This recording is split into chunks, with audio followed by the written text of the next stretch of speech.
Hey, I guess we're up and going. So good morning, everyone. Um, Welcome back. You had last week off, didn't you? We'll start with, if you want to join me with flag salute.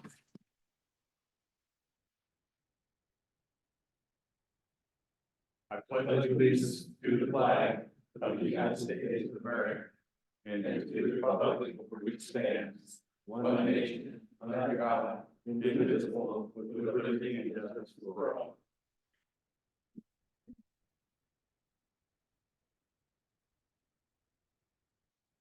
Okay, I'll ask Commissioner Mortensen for a review of the minutes from 2 weeks ago. Yes, I did. At least I'm sure I did because I always do. So I moved to approve the minutes of the activities of 2 weeks ago. Any questions, comments?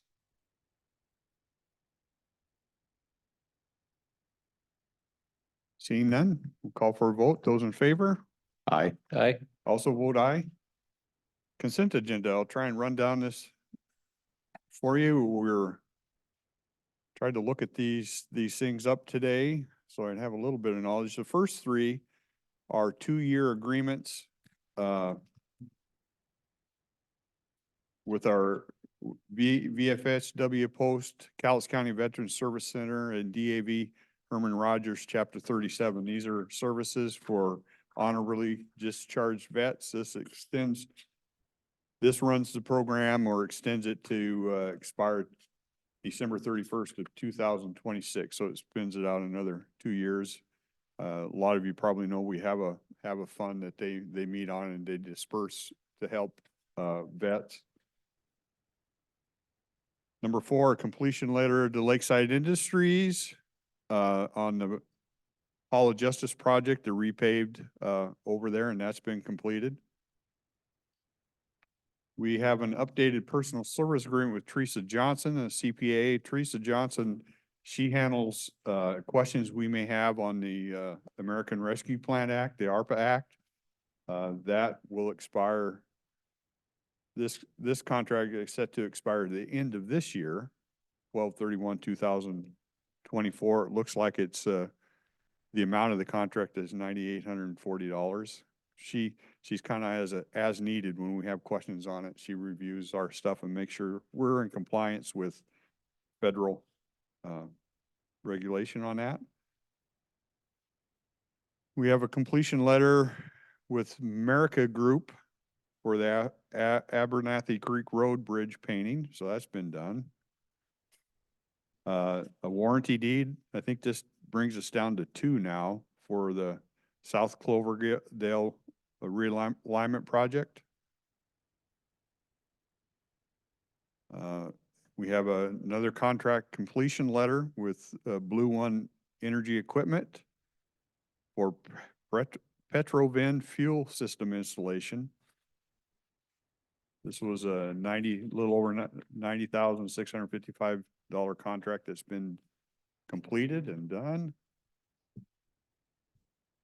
And we have a resolution. Anytime we do some road work, it starts with a resolution, and we have a resolution for County Road Project number 809. This is Camelot Court Improvement Project. Camelot Court is out by Castle Rock. People use Camelot Court to go down. If you come to Castle Rock from the first exit, you'll see they call that Lions Park. If you look across, people access that area across. You'll see them salmon fishing, and there's some area over there where Camelot Court is the road that comes down and accesses that. And this is to pave a short section of it that is existing gravel at this point. It would be from milepost 0.09 to milepost 0.25. They'll replace the existing gravel with a light, however you say that, service treatment. Board correspondence, 3 letters from the Federal Emergency Group. The first one is a seismic hazard analysis on SWIFT. I read through that this morning. They were okay with what's going on with that. They agree. drilling program on Weir Improvement on Swift. They have some more questions. They're asking for more information on that. And another seismic hazard analysis on Merwin, and they're okay with that one. We got a letter from Corey Wright, Commissioner of Kittitas County, regarding the Broadband Equity Access and Development Program.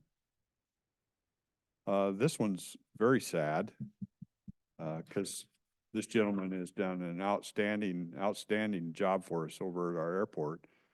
Letter dated 2/7/24 from Chris Polini, Southwest Washington Regional Airport Manager. You're asking me to pronounce something? Yeah. Paolini. Yeah, Yeah, that's ironic. I look to you for pronunciation, right? yeah. But that's sad. Chris has done an outstanding job for us the last 7 years, so, We won't be so lucky this time, I'm sure. yeah. Is there anything we need to know about his leaving? Where is he going? Please, Uh, go ahead. There's always something there, of course. No, in this case, he's taking the airport about as far as he can go. And trying to find an airport manager around Southwest Washington is a very difficult task. The Port of Olympia had been trying to find one for at least 2 years. And they finally convinced him that he should go there.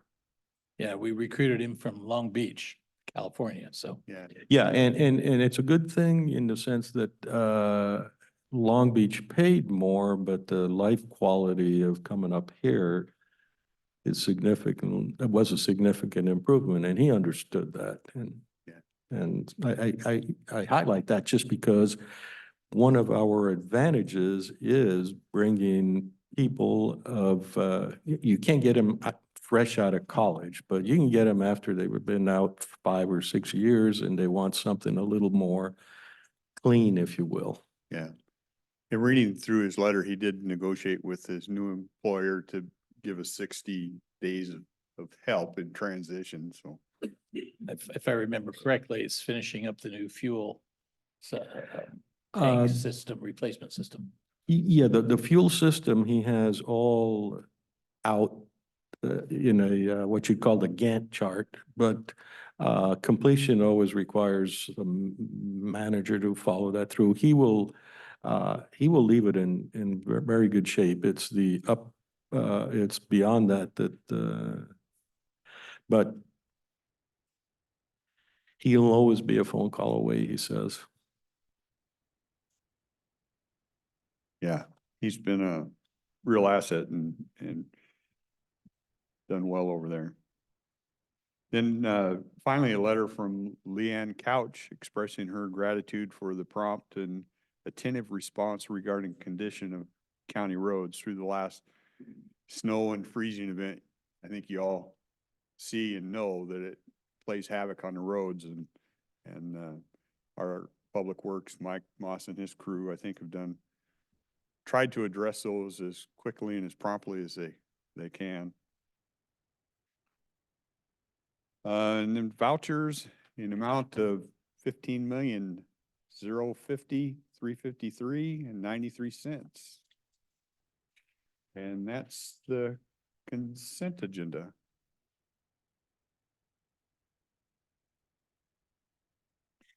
So it's larger than usual, $15 million, but we're, as the consent calendar suggests, we're completing a number of projects, which means the payouts are pretty substantial. So Yeah.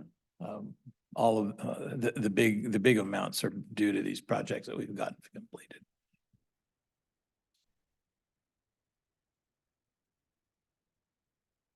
Pleasure of the board on this.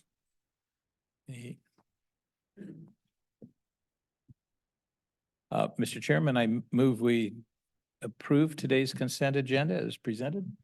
Okay, we have a motion on the floor. We have any questions, comments? Concerns on consent agenda? Seeing none, I don't see any hands. Okay, I'll call for a vote. Those in favor, Aye. Aye. I also vote aye.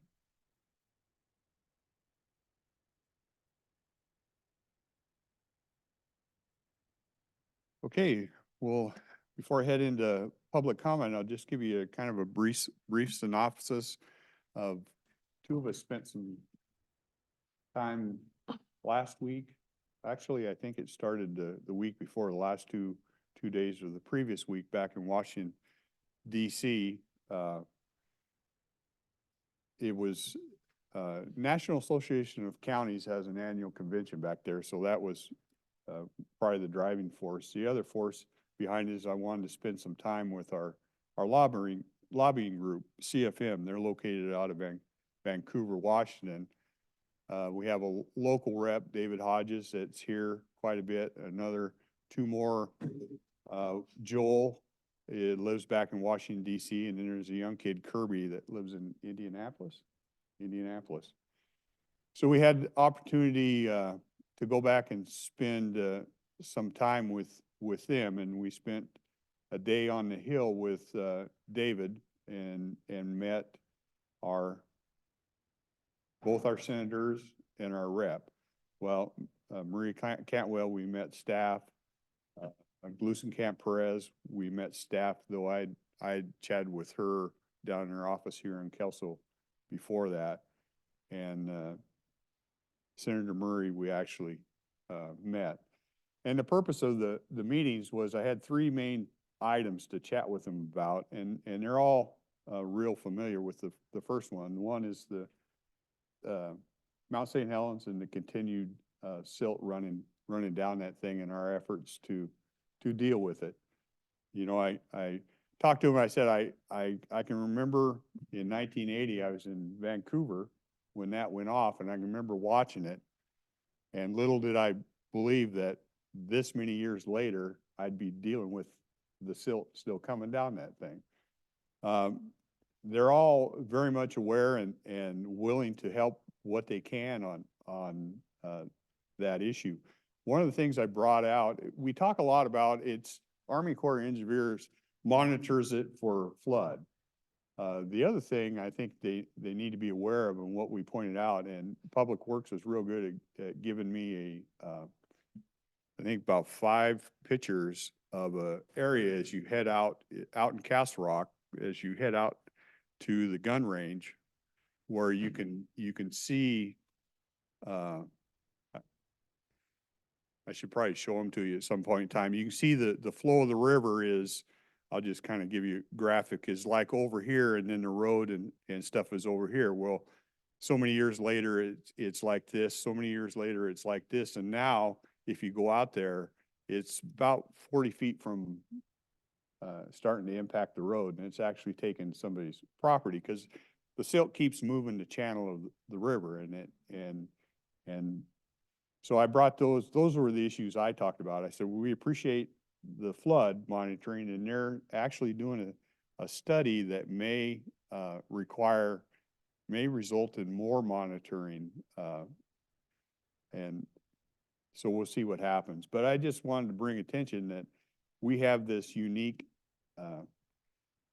thing in our area called Mount St. Helens. It's very unique, and it has a great history, but it also has a great burden, as we continue to see ash and stuff come down there at, I don't know, Dennis, you probably know the numbers, you sit on that, but it's unbelievable amounts of ash still coming down.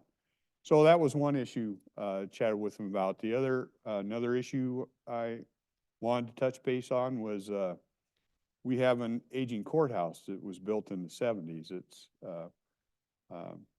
to remodel everything that needs to be done on that is hugely expensive, and so you try to decide which is the best way to go, and USDA has programs that will help with remodel costs, and also has loans. So we just wanted to bring it to their attention, and we did, and our firm is putting in a request for some money, a direct appropriation of some money. We'll see if it happens, but to help us with, some of the, air conditioning cost replacement and electrical replacement.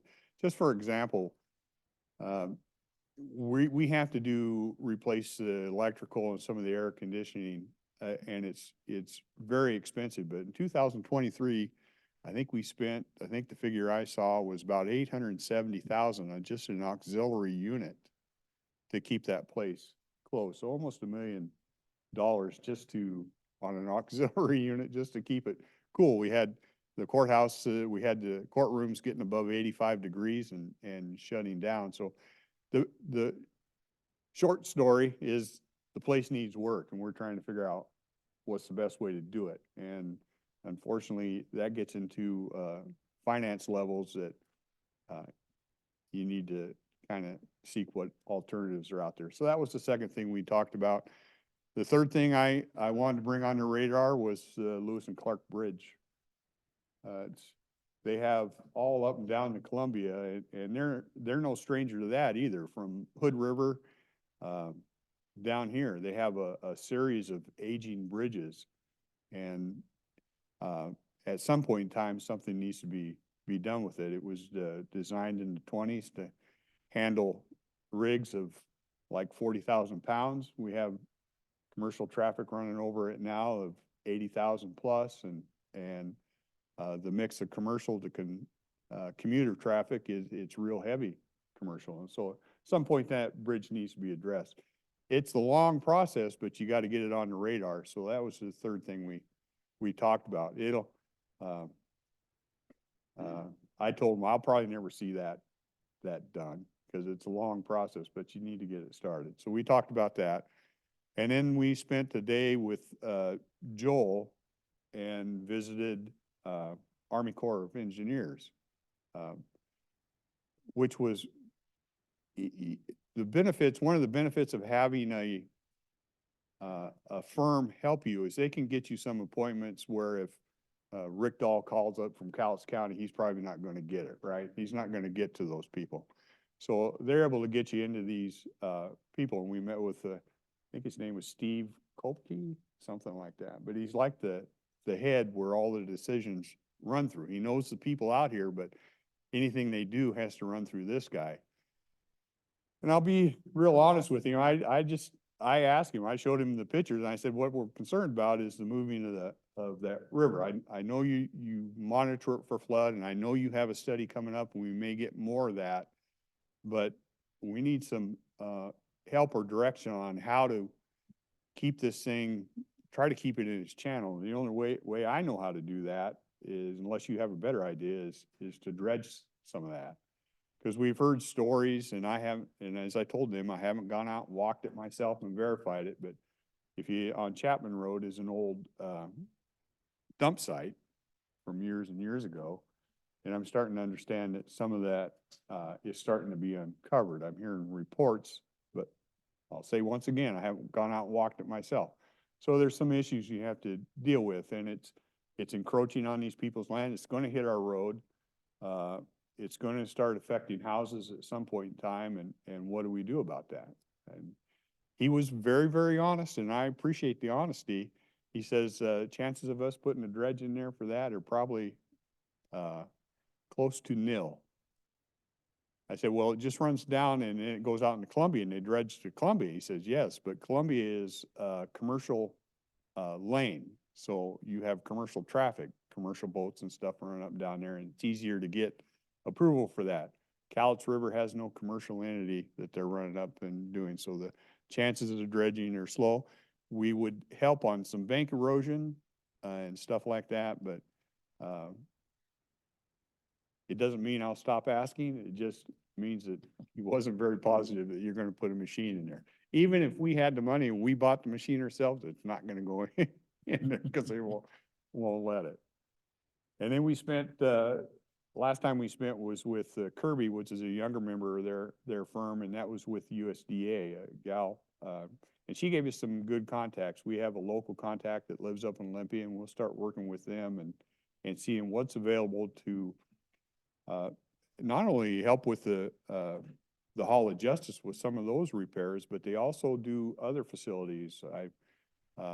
If we've talked at times about trying to utilize our juvenile facility for some mental health capacity because we have capacity there.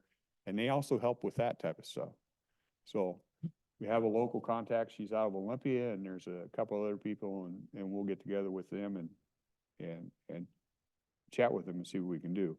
So overall, I think, you know what I told them, even if you don't go back for a conference, conferences are their own animals. You can glean some good information. I brought back a stack of stuff and I'll go through it and glean what we can out of it. A lot of it is, people seeing each other for the first time in a year and a big social type event. So you have to glean what you can out of that. What I thought was the biggest benefit, and it doesn't even take that much time, is spending the 2 or 3 days with your lobbying firm and having them set you up some specific contacts where you're there and you have an agenda and you get some one-on-one time. I think that's real beneficial. Even if they don't move, at least, and I think it's good for all of our commissioners to get that one-on-one time for then when they start seeing Cowlitz County, they can maybe put a face, oh yeah, I met that person. So I think that has some benefit. We did meet, I'll tell you this, we met with Senator Murray. She was doing business in the Senate. So she met us in her appropriations office because she's the chair of the appropriations, where all the money gets decided where it's going to go. That's a big old table, and that's pretty impressive office. Although I sit there and I said I could feel the tug on my wallet as I was sitting there to fund that. So that's a little bit, and as we go through the stack, we'll bring some more out and stuff that I've seen and get to digest a little bit. But I think spending time with your lobbyists and some one-on-one stuff has a lot of value. Conferences can, especially for new people that kind of get a lay of the land, have some value. But most of the time, just remember it's everybody goes back there to ask for money. We can't print money fast enough to satisfy everyone. Florida wants sand because their beaches are eroding. I said, I got sand. I got tons of it, but they don't want my sand. They want some foreign green sand somewhere for somebody else. But anyway, it's just, those are just kind of anecdotes. But any questions, or I can try and answer? I think I'll try and bring some stuff out as we move along and get through stuff. I actually think it's something that's good for us. You could do a 2-3 day trip. A commissioner could spend a couple of days with your lobbying firm, come back, and I think you gain a lot of benefit just being able. The trouble when you go out in a conference, you got 2,000 people out there and they're all rushing to see the people about the same thing, right? You go out on a little bit of off conference type time. We are fortunate to get some one-on-one time. I mean, every one of these buildings, they're huge, and you get in there. I've had to take my belt off more times because you got to go through security on everything. But you don't usually get to see them in their office like that in the Department of Agriculture and over in the other buildings. So. Yeah. Thank you. That certainly parallels my experience. Yeah. That personal contact is important. I wanted to add 2 comments from my time away. My wife and I had planned to have a vacation last September on Maui. I'd never been to Maui before. And then the fire came that wiped out Lahaina. So everything was delayed until February and went back. And one of the things, of course, I looked at was when I heard that they still have 5,000 homeless folks in Lahaina because so many homes were destroyed. I thought, well, how are they dealing with homelessness? And I saw basically 3 approaches. There are very few vacancies in the hotel rentals now in the Lahaina area. because employees are getting access to those rooms. And so that was an interesting approach. We do something similar to that in this country in terms of, you know, putting some homeless folks in some urban areas into hotel rooms. The second approach was the construction of apartment buildings. They're having a building boom to try to meet those needs. The third one that sent shivers down my back were the homeless camps. We struggled for the last several years dealing with the folks stuck in that cesspool of Camp Alabama. And I kind of saw similarities, but in Maui, there are a whole series of public parks between the main road and the shoreline, the beaches. Just areas to park and then enjoy the beach. Well, they're now filled with tents. And that's kind of the default position. If you can't get into the hotel rooms and your house hasn't been replaced yet, you're living in the tent. And of course, the weather is as unpredictable as ever. And just an interesting different approach to dealing with a different type of homelessness there. My wife and I got back home about 1:30 Friday morning. And at 3 o'clock, I attended a roundtable in Longview with Senator Cantwell to talk about the drug problem in this community, focused primarily on legislation she's proposing to address the flow of fentanyl into this community. And of course, from the federal level, the best thing that they can do is a combination of giving assistance to local law enforcement, because we have the bodies, but also stepping up border controls to try to stop the flow coming across the borders. And she has a number of proposals that she was talking about. But the representatives in the room at this roundtable Friday afternoon were providers of mental health and substance use treatment. So folks from like Columbia Wellness, Family Health Center, CORE, major agencies like that. And also we heard some lived experiences from folks who've been battling addictions for years, in and out of homes, in and out of jails, really struggling. And one of the very strong messages is that currently the government support for treatment, residential treatment, where they go and live someplace to go through the treatment, it's only good for 30 days. And kind of over and over again, the message was 30 days just simply isn't enough to change the lifetime of behaviors that have trapped them in those difficult behavior patterns. And so the strategy was, yeah, what needs to be done? And of course, you extend it to 60 or 90 days. That's very expensive. We talked about, we don't even have the personnel to fully staff the facilities we have now. How can we encourage more people to enter into that field to provide those services? And then we talked about the need for more residential facilities. And that's something that the three of us have also talked about, and Rick mentioned. We have some capacity at the juvie center, which is hardly used. We don't have very many bodies going through juvie overnight.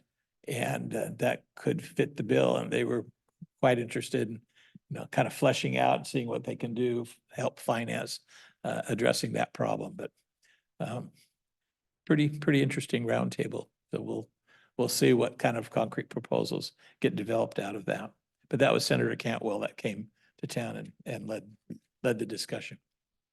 You talk on housing, it reminds me, one other issue I talked with Representative Glusenkamp Perez, and I have commonality in the need for affordable housing. So I was telling her when I talked to her here about a gentleman that brought in a proposal just to show us what could be done.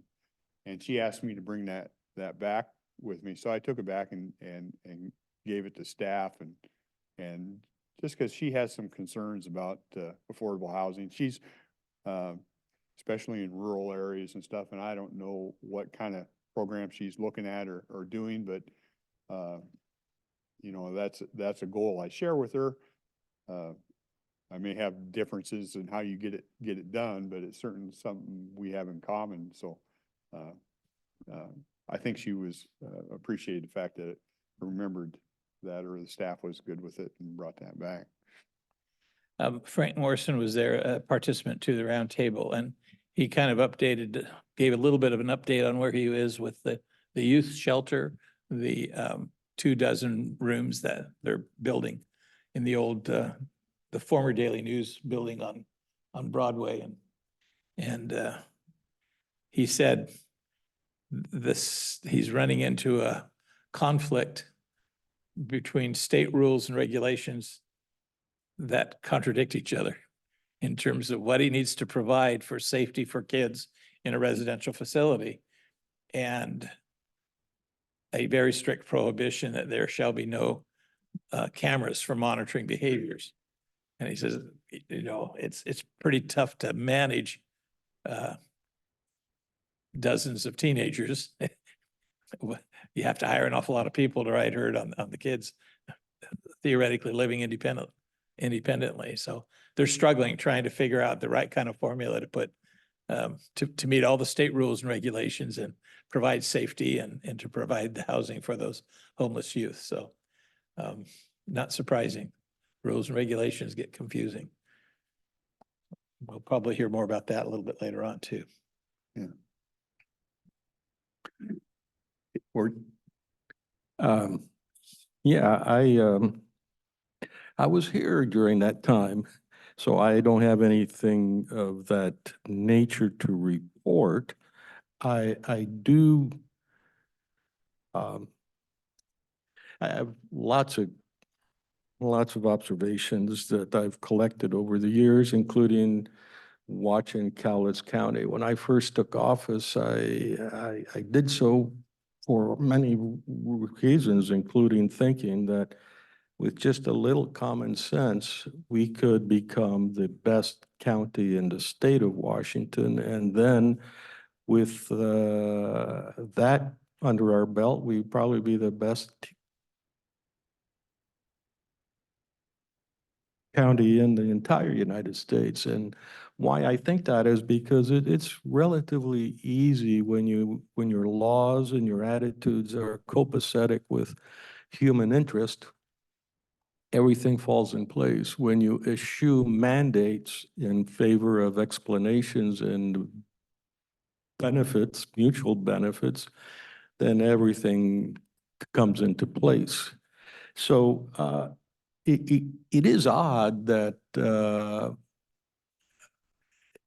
I don't think you'll be able to rationalize a payback. So let's say the trip cost the county $10,000.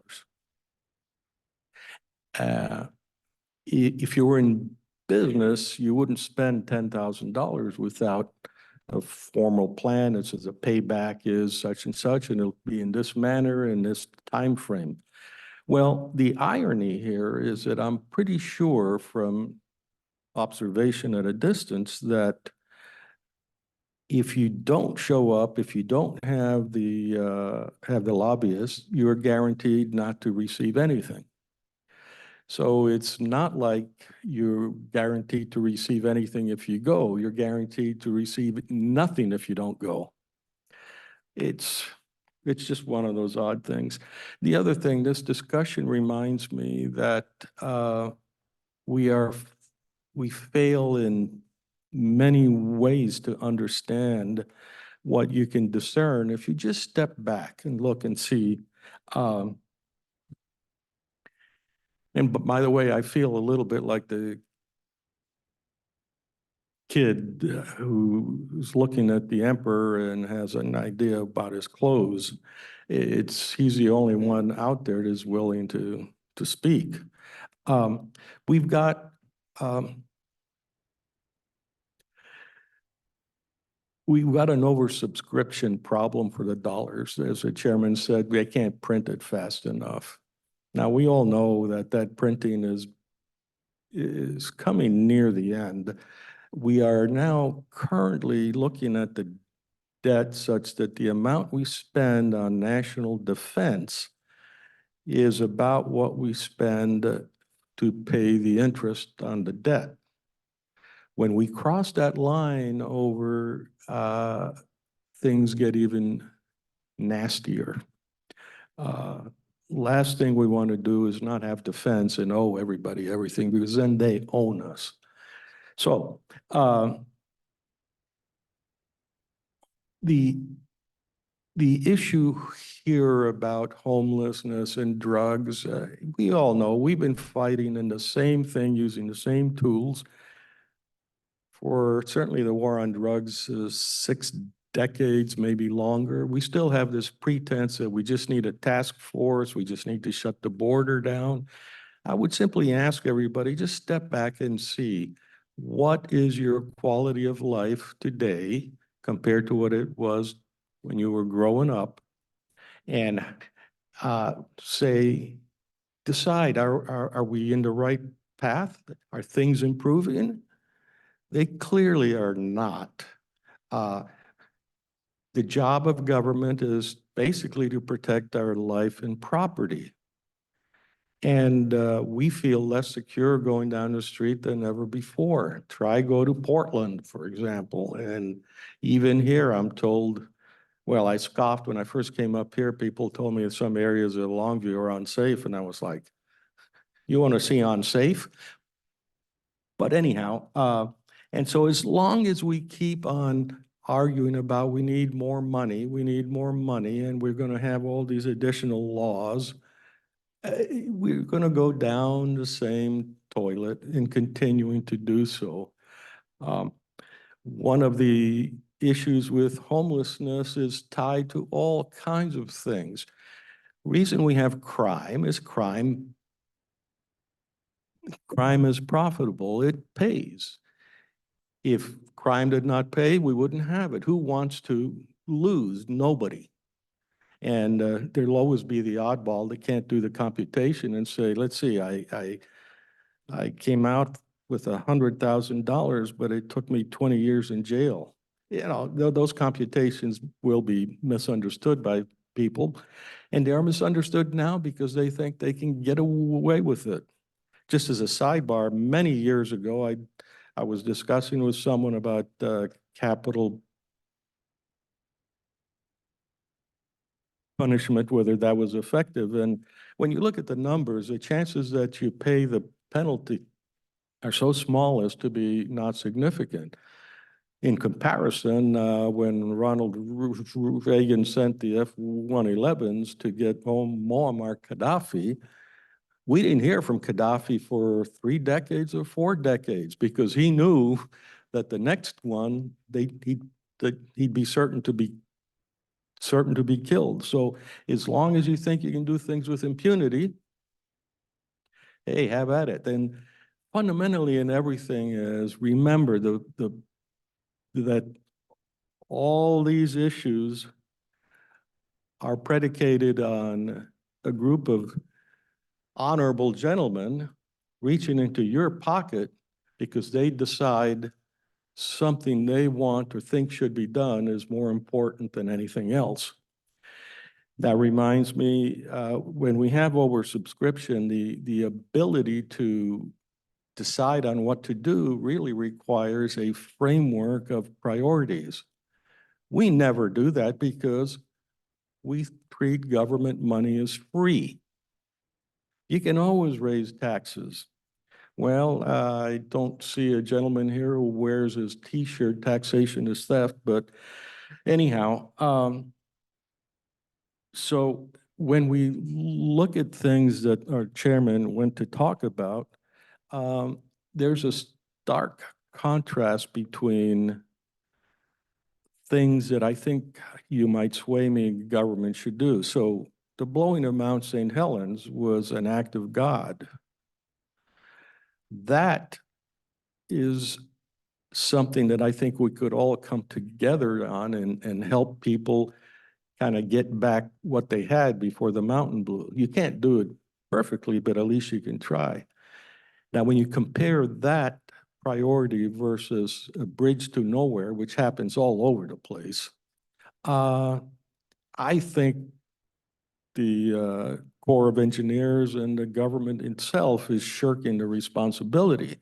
That is one, that there were really innocent people, and Americans are wonderful people. They want to get together and help each other, but they don't want to be abused and they don't want to exacerbate the problem. The latter is an issue that I'm sort of talked about before. Regarding the Hall of Justice, again, that's a real problem. I think the last numbers I saw for a courthouse were some courthouse up north, something like 150 million. And we simply can't afford that. But you know, we might if we thought the Hall of Justice actually produced justice. When we go out in the street, we don't see justice, at least I don't. And so it's going to be difficult for me to come and tell you, I want another $150 million out of you for something that is not functioning well. As a sort of a nasty little sidebar in there, I've been trying to deal with this problem for half a dozen years, and I've asked the Superior Court to provide me the plans for what they would like to see as a building. I can't even get them to supply me a description of what constitutes the courtroom. So you can think of a courtroom as the gallery, the place where the jury sits, the place and so forth, including the jury room and bathroom facilities and maybe some other stuff. Those are modular. I can't even get them to provide me a module. I cannot get them to say, I found this courthouse. It's in someplace in Washington State. It's a new courthouse. I've got the blueprints. Build me something like this. I don't even have that. And yet, well, I should probably stop there. Lewis and Clark Bridge is really interesting.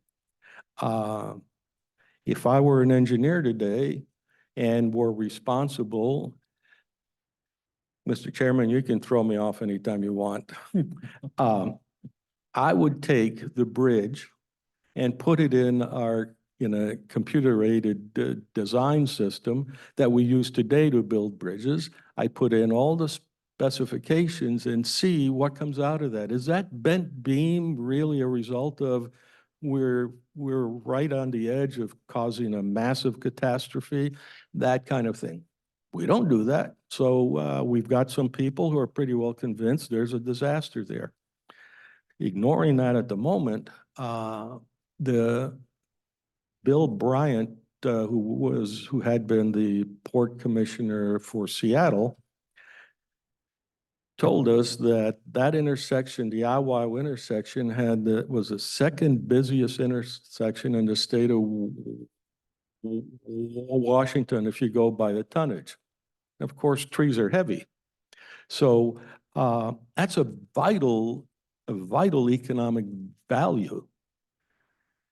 And we run the risk of not having it. Do we know what we would do if that bridge went out? The economic impact is immense. Nobody bothers to try and put something that is believable and has a sense of urgency, a sense of priority. That, folks, is why I could get very jaded, because nobody is real about this stuff. We can try, but it really needs all your help, and it needs a revamping of the attitude that most politicians have. All right, I'll stop. Okay. You brought up Ronald Reagan. One more anecdote, and then I promise we'll turn it over to, it is your meeting. We'll turn it over to you. the conference was held at the Washington Hilton. Well, Washington Hilton is where, Ronald Reagan was shot by Hinckley. And there's, they have a plaque on the wall that talks about it, and the locals call it the Hinckley Hilton. So if you're back in Washington DC, that's a little bit of history. Okay. A little bit behind, but it's over to you if you have anything, or you just like hearing us talk. Come on up. Yeah. Maybe, good morning. There should be a button for the light to come on. Perfect. How There about you go. Perfect. I had all kinds of things I was gonna say, but I guess I'm not gonna say them. I'm just gonna let you guys know that you guys know me. This is a 2441 Kalama River Road. I've been emailing all three of you extensively. Haven't kind of heard back from anybody for a while. Just like to say that, you know, I worked for Boeing for 37 years, had a top security clearance the whole time. You know, I'm not Charles Manson, not crazy, I'm a normal guy.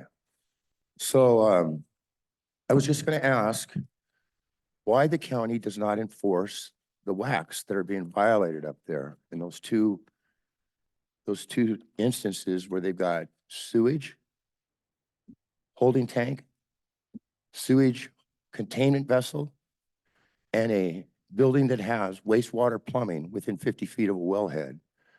The third one is on my title. So that makes it hard for me. Also, the last about 3 or 4 times I've come home and my wife has been crying, saying she hates living here. In a house that she designed, picked out everything of, we worked 20 years for. So I know you may not be able to answer it now, but if you could respond in an email and let me know why the county refuses to enforce these laws. Mr. Chairman, you want me to handle that? Sure. Yeah, that question has been asked and answered a few times. There's an interesting problem in that we cannot deal with things that are only what I would call ephemeral. Let me explain that. So I have a neighbor, let's say, and his dogs are incessantly pains and they're violating the noise ordinance. I call the sheriff up. Sheriff shows up and the dogs are indoor, quiet, not doing anything. What can the sheriff do? Talks to the people. That's all he can do. And then as soon as the sheriff's out of sight, they can let the dogs out and then we got the problem again. The next call comes. So in this particular instance, the analogy comes in that we have a staff of relatively, no, I'll say they're good people. They go out there, they investigate. I remember in your case, there's a question about the location of something in the right of way and blocking the access and so forth. Our Public Works Department has gone out there, our health, EHU. Environmental health. Yeah, environmental health has gone out there and they couldn't find something that was a violation. If they could, they would jump on it because they know that we commissioners are interested in that. We don't want to tolerate the kind of garbage we see. And then the next, they themselves are in the job because they have a real interest in that. So they're not just occupying a seat, they have a purpose. I don't know what else we can do. Every time I get a report back, it's Well, seems to be in order. that's not actually the way it is these laws state that it can't be within 50 feet. And it's clear, there's no, I've asked to be educated. You know, I've asked to have sit-down meetings and somebody tell me where I'm wrong. But the WACs, I have them, I've sent them to you several times. The WACs specifically state that it cannot be within 50 feet, period.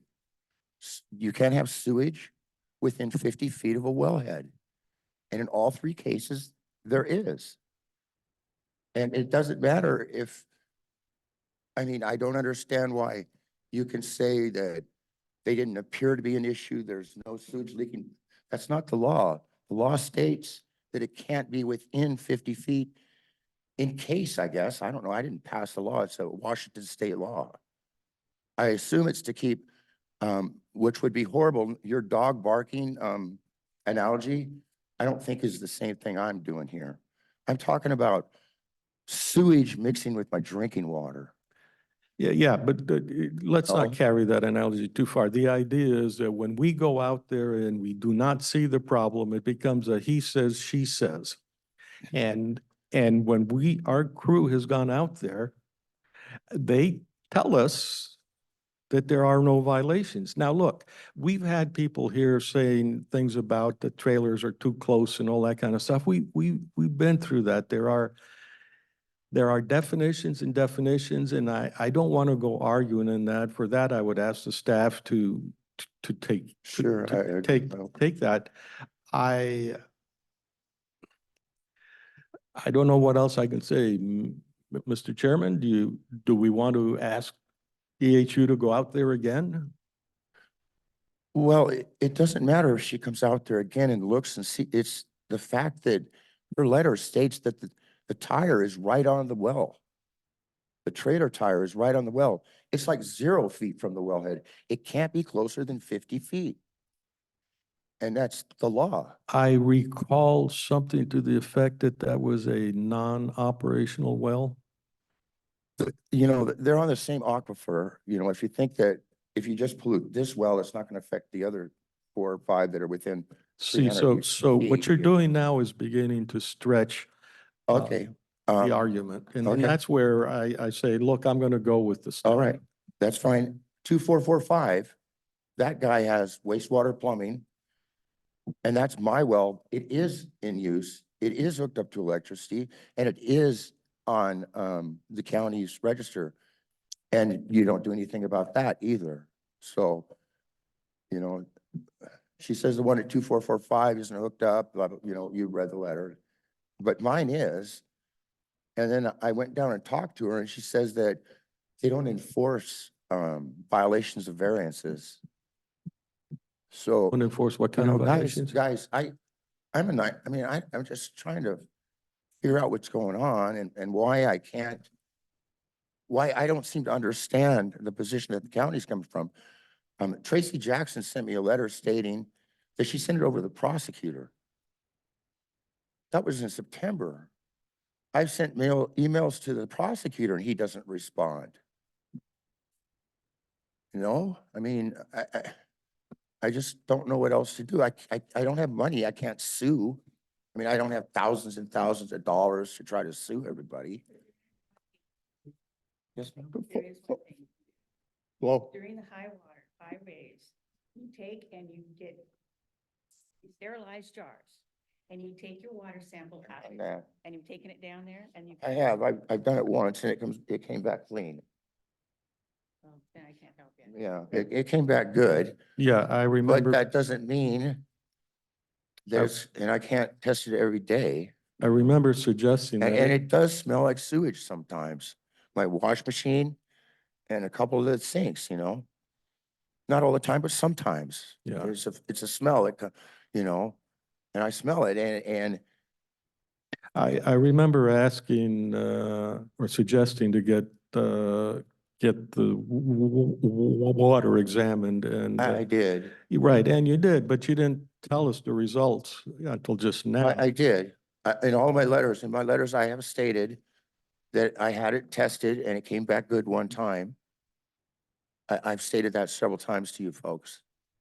I'm not trying to hide nothing or do anything nefarious or anything.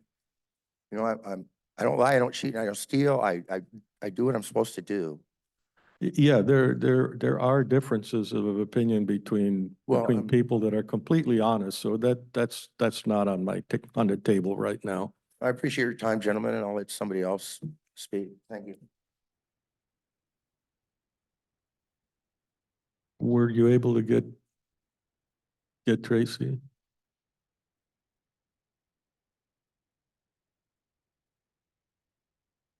Good morning. All right. My name is Seth McNally, and I'm the Executive Director at the Children's Discovery Museum. And I just wanted to come in today and introduce myself and introduce our organization and what we do. So the Children's Museum was originally over at the mall, and it was originated in 2016 by Aaron Harnish, pediatrician at Peace Health.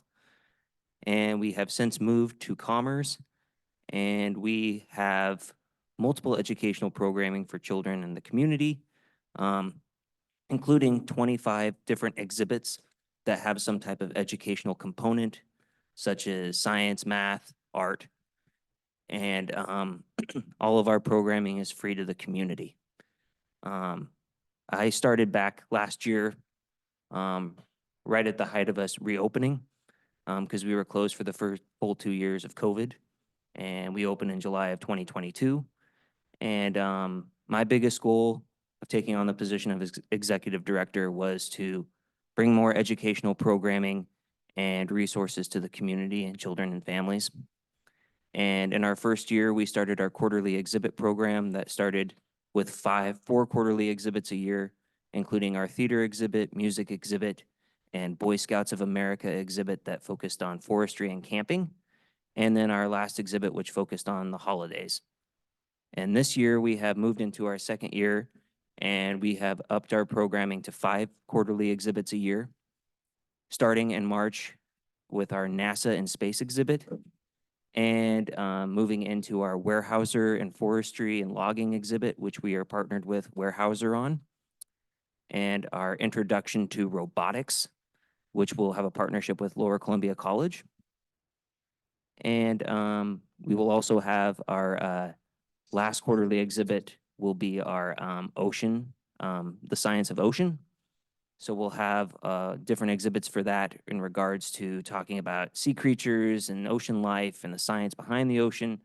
Our goal is to really just educate families and children and give them resources to be successful and to teach them about the world around us and prepare them for life after high school, and to give them academic success and supplement what they're doing in the schools to be successful. So thank you for your time. I appreciate it. I would just, don't go before you away. leave, I would like to mention to the commissioners how I have witnessed the Children's Discovery Museum make a fantastic turnaround from being a dead program for a few years and not being open to the public as often as Seth has opened it. Also, the exhibits were not to the quality, nor were the community events that he puts on happening at all that I noticed. And it was kind of sad because at the mall, it was involving a lot of family and the same sort of things. Now, during that mall exhibit time, we had a lot of our Cowlitz AmeriCorps team serving their hours over there and doing a very fine job. Now, Seth is an alumni of Cowlitz AmeriCorps, and his work ethics are exceptional, and I am amazed at what is going on over there, and I'd like to see that continue and succeed in whatever we as a community can do to support that program. We would be doing a favor to our families. It's a free program. Other programs in Washington State charge. Ours doesn't charge any money because some of these families are low income. And I just don't want it to go away for lack of funds or lack of support. So I'm just here to speak on his behalf as well, because there was one event that you didn't mention that is coming up. When will that be? Okay, so this Saturday we have we do monthly science programs for kids and family in the community, and we do monthly science Sundays.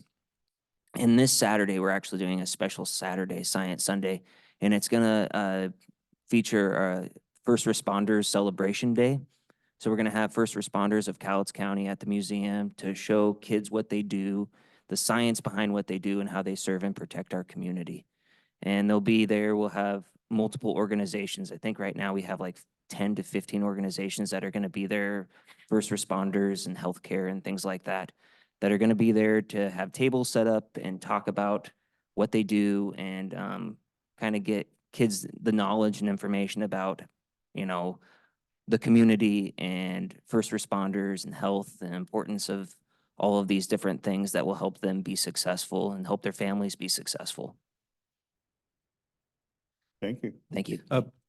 Go ahead. Questions? Yeah, so regardless of the rationale behind it or the explanation, I think that the homeschooler percentage has increased over the last few years, and I expect that would at least maintain, if not continue to grow. And so I'm assuming this would be a good resource for homeschoolers. Can you tell me about any interactions there? Oh, yeah, for sure. So since I've started there, we've been open. When I first started, we were open Wednesdays and Saturdays from 10 to 2. And then during the summertime, we had extended our hours for, you know, kids and families that, you know, kids weren't in school at that time. But Wednesdays have always had a huge impact on homeschoolers and parents and small groups. They bring their kids into the museum and they use our exhibits to help educate what they're teaching in their curriculum through our exhibits and through interactions of the museum. And yeah. So it would seem like that is a resource that fits our general focus on the youth. Mhm. And that leads always to, how are you able to do this? Which is a euphemism for, how do you get the money to do this? So we rely on donations, grants, and then community support. So we've had partnerships with local organizations. Community support's really our biggest impact in our museum. You know, Waste Control and Weyerhaeuser and different organizations have really helped us to sustain. But grants have also helped, but it's just, we have reopened in July of 2022 and we lost a lot of those organizations and support, and we're trying to ramp those things back up because a lot of organizations thought that we had just demolished and that we weren't no more. So my goal has been to really go out to the community and express that we are still open and we are advancing our programming and providing more services than we have before. So yeah, so it's been a lot of community support. We do donations. So we do have community members that help donate and grants that do help us as well.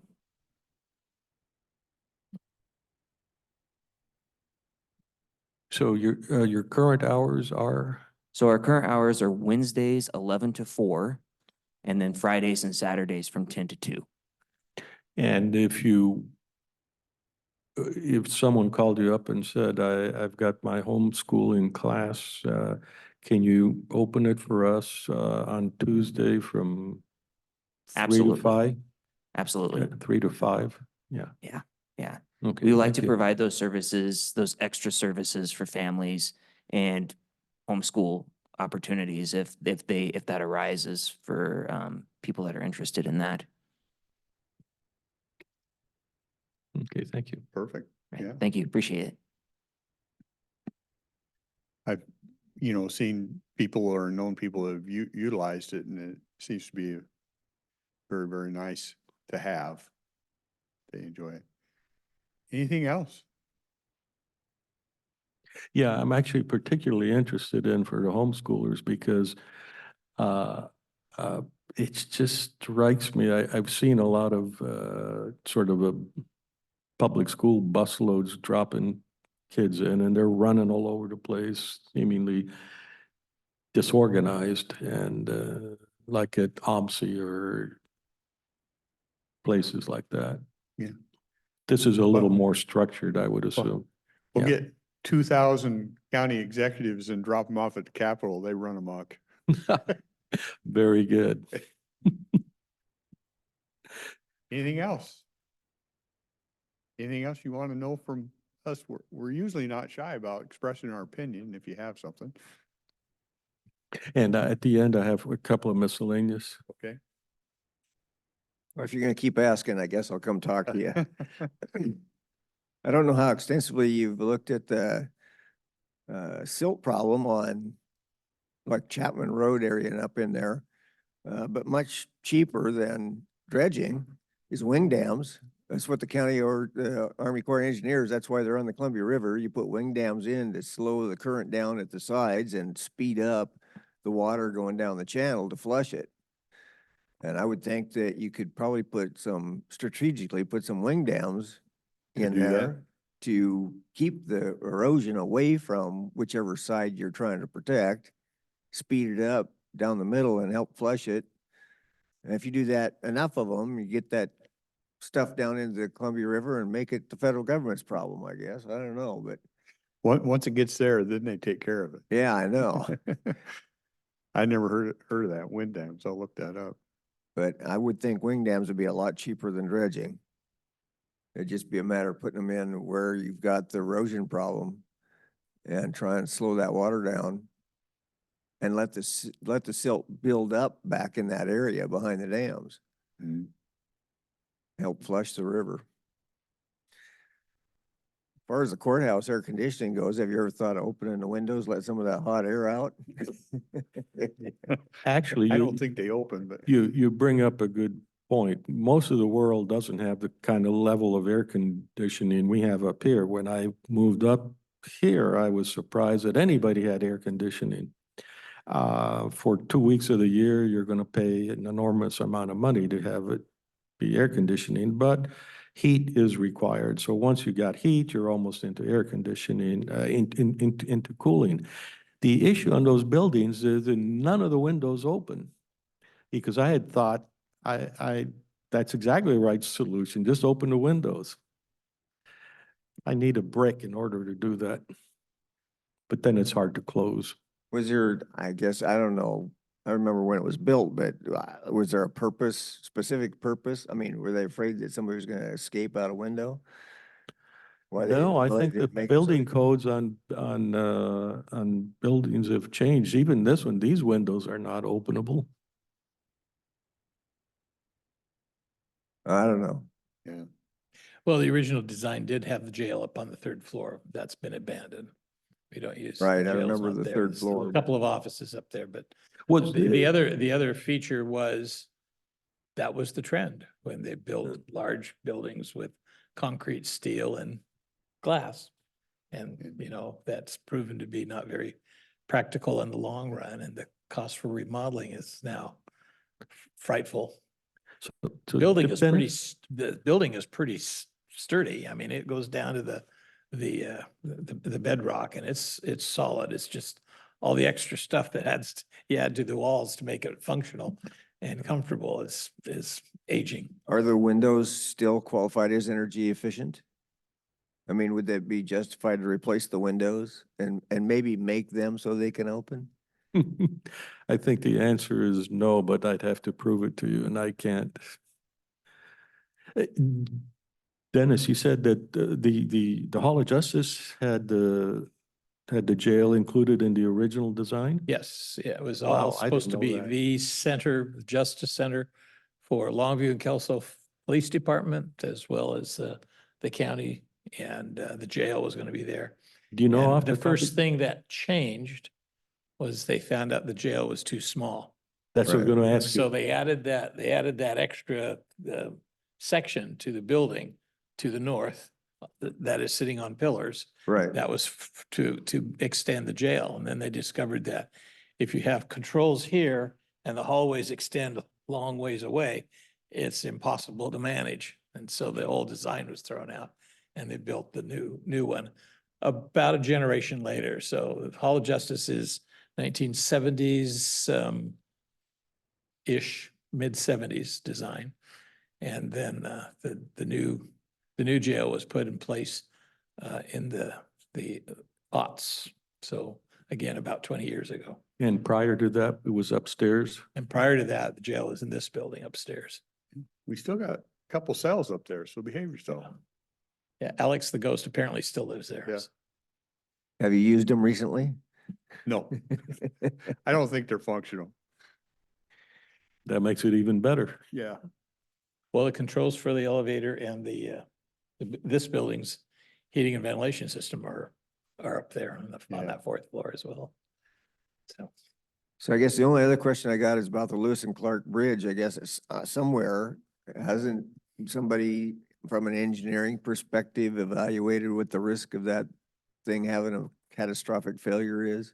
I mean, I know there's people worried about it and naturally people see pictures of bent beams, they're gonna be worried about, geez, Yeah. I cross that bridge twice a day. Type of a mentality. And obviously, it's going to be concerning, but I'd be much more concerned about, has there been an engineering evaluation as to the safety of the bridge? I think WashDOT has looked at it a couple times, but I don't recall there anything of the nature that Commissioner Mortensen was talking about has been done. Well, And that's there- kind of frightening. I mean, I could be wrong, but I don't recall that being done. so that's an interesting example because it was built privately. It was a private operation. A guy by the name of Wesley Vandercook, who people from Longview are familiar with, had the idea that, and the Longbow Company had the idea that they wanted Longview to be the center of everything. And so part of the key to that was building our own access to Oregon so that traffic could come up Highway 30 and come into Longview before they go on up to Puget Sound. And so he got funds, they issued bonds, and the whole idea was it was a toll bridge and the bonds would be paid off by the tolls. And by the end of World War II, they were bankrupt. And it was in place and the state of Washington took it over, continued the tolls until the bonds were finally paid off in 1966 or something like that. In the first decade of this century, they did replace all of the concrete highway panels. So it's been upgraded. The surface has been replaced. But one of the reasons it is as high as it is totally due to politics. In the late 1920s, they had to approach Congress for permission to build the bridge across state boundaries. Constitution requires Congress has to approve that.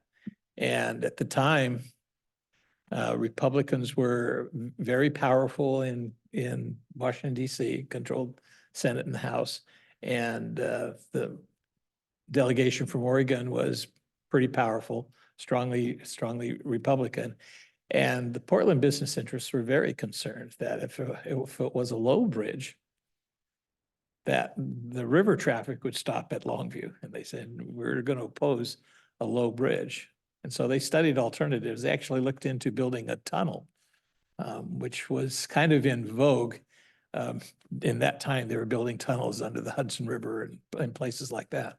And that ended up not being feasible. They gave up on that and they built this 2-lane structure.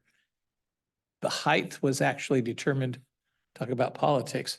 It was a committee of members of the president's cabinet that determined the final approval. That made it really high. The goal was, from Oregon's perspective, make it so high it's too expensive and they'll give up. Well, that didn't happen. The bridge was built in about 18 months, which is stunning when you realize how long it takes anything to happen nowadays. Yeah. Wasn't there an pretty argument that also went along with the fact they didn't want to draw a bridge because of the traffic on the river? Yeah. So, You know what, I am in, not everybody shares this opinion, and I told all the reps that realize that not everybody shares this opinion. I believe as a commuter bridge, that bridge will last a long time. It's the commercial traffic that I think causes some stress on it. And I said, I don't know if you need to replace that. If replacing that is one option, or you find a different crossing for commercial traffic and just restrict that to commuter traffic, you know, whichever makes more financial sense. I don't know that you need to replace the whole thing. It's kind of unique. It's kind of deal. And I think as if you're just talking passenger cars, it's not an issue. Just when you got the big trucks running over it. Well, Like, I would think that it would be prudent to have a emergency plan. If that bridge went into the river, it's gonna stop all commercial traffic up and down till that gets cleared. you either have And- to go down through Portland or you go down to Astoria or they fire up the ferry every 2 minutes or something. Well, or that's less. commercial traffic by wheels. I'm talking about the boats, the Oh, ships yeah. on the river are Oh, not yeah, gonna be yeah, able to yeah. traverse the river. Yeah, So that's gonna put some emphasis on fixing the problem in a hell of a hurry at all levels, all the way from here to the White House. yeah. So because it is a state highway, the state of Washington is in charge of addressing those issues. And in fact, when it came out that some of the girders were bent, you mentioned that earlier. Right? I mean, they looked at it and they conducted their study and they said, no, it's not serious enough to concern them. And then they ordered a bunch of work done. So they're aware of it. I mean, they've got the engineers that should have the answers, and they wouldn't keep it open if it was a danger to the public. Right. Cause they don't cross it every day. Yeah. So, but there's another issue with the bridge. It's not just what's above, but it's what's down below. And an elderly fellow from this county is pretty well known as knowing everything about the bridge, is very unhappy that the abutments down below that would form a buffer or a bumper that would tend to deflect a ship hitting the uprights is all gone. That stuff aged out quite a while ago. So he's sure that if ever a ship hits any of those uprights, the bridge is going to come down. Yeah, I have And if no you talk doubt. to him, he will bend your ear all day long on that. Well, I would think that on the backup plan side of this, that there should be some type of, besides the ferry service, downstream. Is there any other ferry service anywhere on that river between here and Portland? I don't think there is. Not that I'm aware of, Steve.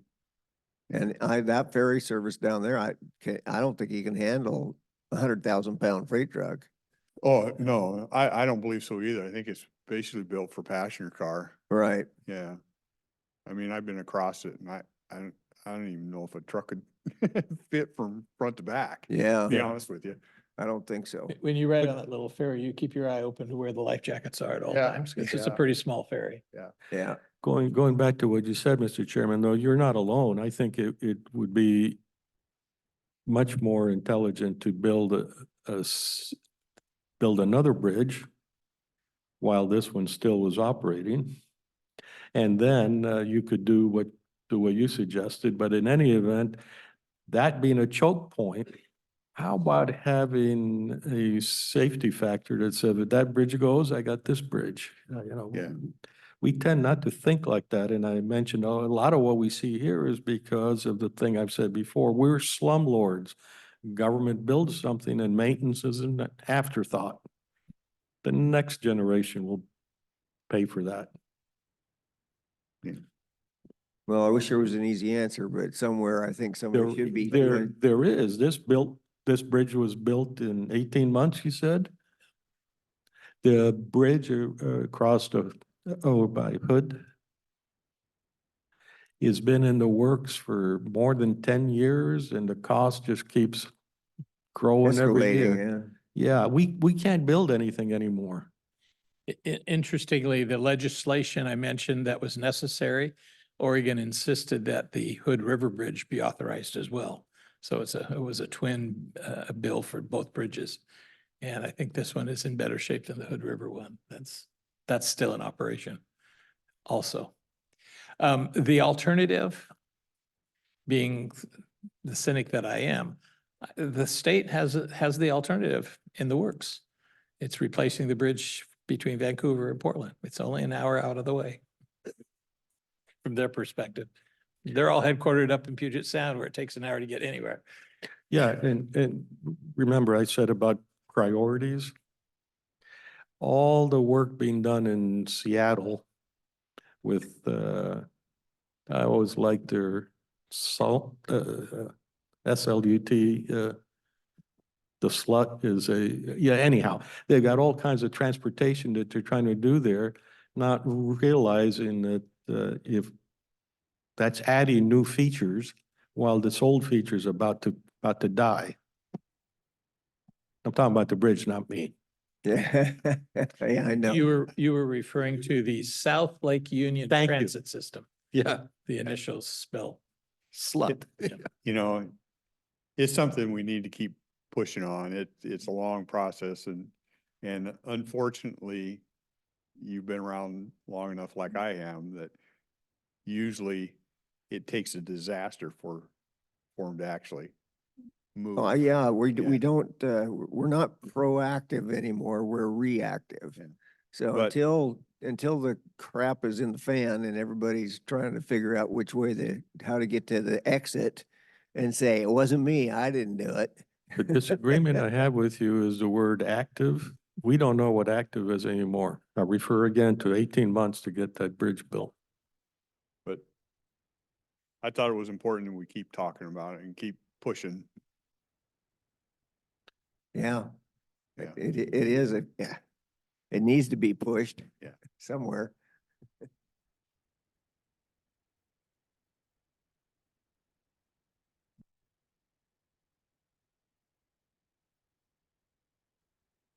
I'll carry the discussion a little bit further about the bridge. Of course, the bridge was built way back, even before our days. And of course, I worked ironwork, put my way through college. That was the day when we walked the beams and we put everything in. We didn't have to have 2 or 3 extra structures just for people to get up and do it safely. So safety and health has certainly been is a very important criteria. The other is, as you well know, any facility, including the courthouses that we invest in, it isn't just bringing them up to some condition for health or for whatever. We have to also meet present day codes, which basically says it's cheaper to destruct rather than to remodel. So we face that. Regarding the bridge here is that when I was in my younger days, engineering at University of Washington, engineering, part of the assignment was to go out and walk underneath the bridges and sketch those so that you had an understanding. That was a cheap date for me with my girlfriend and which is wife at this time, because we'd walk underneath the bridges and sketch those and have it as a date. Anyway, regarding the bridge, in those days of engineering, it was hand calculations, working everything out.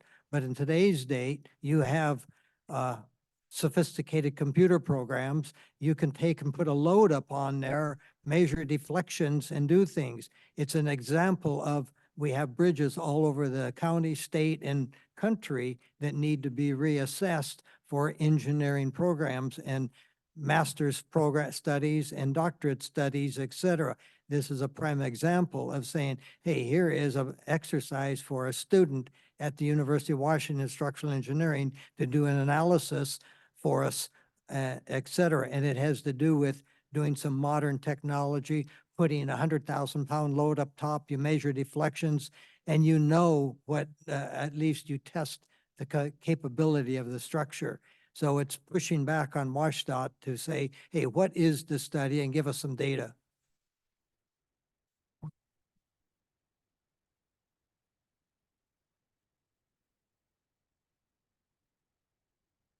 Morning, gentlemen. Tony Benson, live at 295 Casey Road, Castle Rock, Washington.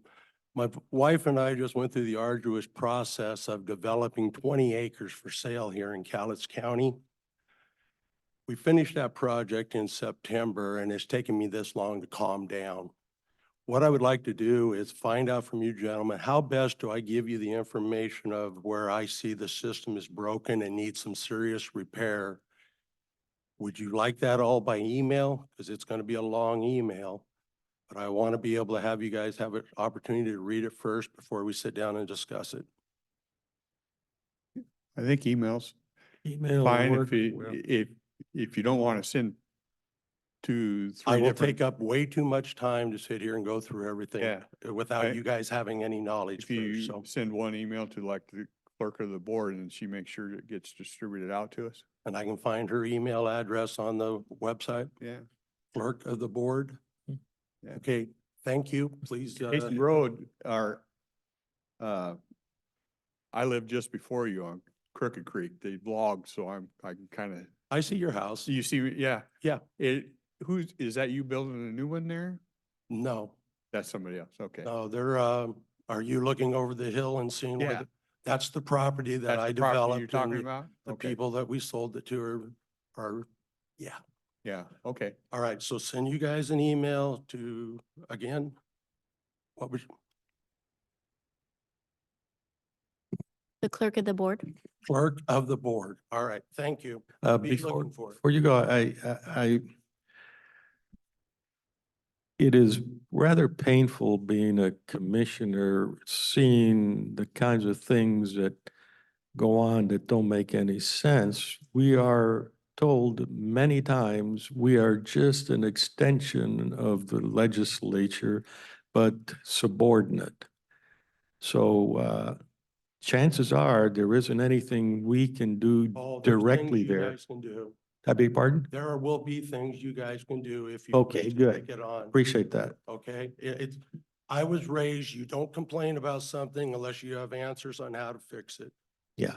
And I think that I have some pretty good answers. It just needs you guys to put them into place. Okay? It'll be a good discussion then. Oh, it'll be a long discussion. Mhm. Thank you, sirs. Thank you. Anybody else?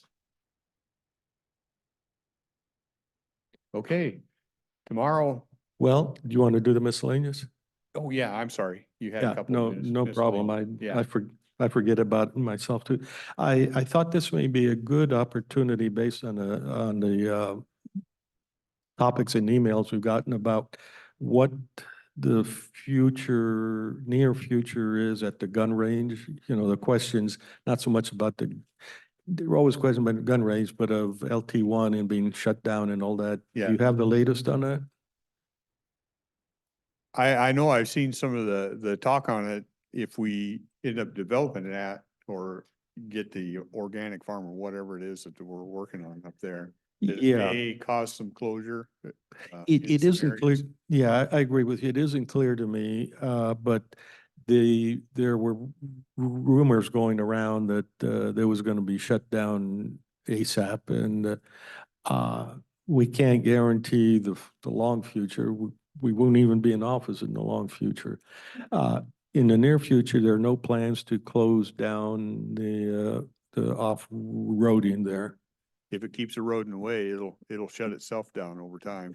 Yeah, there are efforts to prevent all that, and we just don't know how they're going to interact, but we are appreciative that that's one of the areas that is pretty well maintained by the people who use it. And I've even gotten letters that say, hey, if anybody comes out there and trashes that place, you call us. We'll clean it up and we will make sure it won't happen again. So you can't argue against that. At least I couldn't. Yeah. No, I don't. And the other one is just to apprise you, I finally closed the loop again with our thoughts about the juvenile detention center and maybe having a synergism with Lewis County. And I think if I were to characterize it as I see it, there's just too much provincialism. There are laws in the books that say each county has to have this kind of facility and so forth.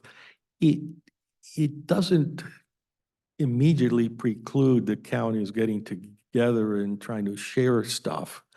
But to do that would require us with a willingness to share and this kind of thing. And there are some obstacles, like if the facility were not in Longview as it is, would we what troubles would we find having to drive up to Lewis County or vice versa? And I don't know the answers to that, but there's no point in asking them if there's no appetite on either side. Yeah. Of the court systems to proceed with that. I can, we have conversations on that place a lot. And so last time I was over, I had a phone call with, George. Because one of the things we run into a lot of times is the judges will point out, you can't mix adults with the juveniles. And so I just asked, I said, well, we need a little help then. What do we need around here? And right now, we send two group of kids out of Calais County. One are mental health issue. If we have kids that are working with that, we send them, because we don't have anything in here, we send them up to Seattle or Yakima or whatever. And another is kids rehabbing out of drugs. We ship them out because we don't have anything here.